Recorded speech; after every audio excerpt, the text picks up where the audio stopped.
and is an extraordinary business, and it has some aspects of a natural monopoly. Today's video, we're going to be listening to the thoughts of Warren Buffett around Google. Now, he's come out in numerous videos saying that he was stupid to miss Google. He was using it on a daily basis for advertising for Geico, and yet he still didn't look at it as, for investing, it was always seemed too expensive in his eyes, I think. But I wonder at what point it would become into his buy range.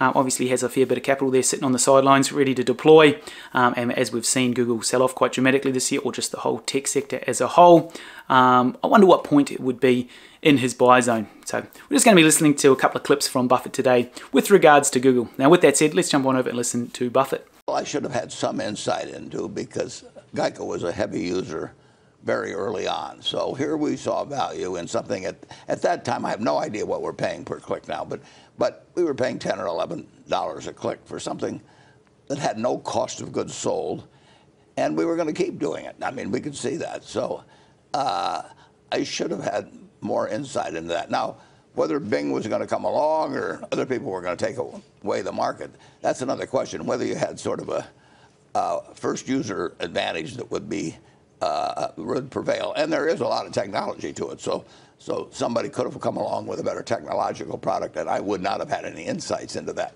I certainly had insights into the benefit to the user. I think Blazer Surgeon or something like that, I think it may have sold for 60 or 70 bucks or something of the sort. And mesothelioma, I mean, I don't know what it brings now, but just imagine having something every time you just hit a click, you know, the cash register rung somewhere out in California. So it was and is an extraordinary business, and it has some aspects of a natural monopoly. I mean, it's very easy for me when I go to the computer. I've worked with Google before, but I'm looking for information for the annual report.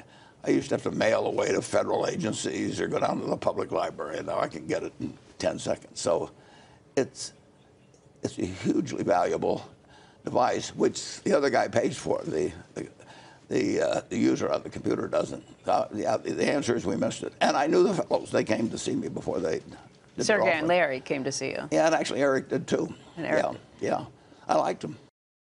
Warren and I are a little older than some people, and They're everybody. and we're not the most flexible, probably in the whole world. And of course, if something as extreme as this internet development happens, and you don't catch it, why, other people are going to blow by you. And I don't mind not having caught Amazon early. The guy is kind of a miracle worker. It's very peculiar. I give myself a pass on that. But I feel like a horse's ass for not identifying Google better. I think Warren feels the same way. Yeah. We screwed up. He's saying we blew it.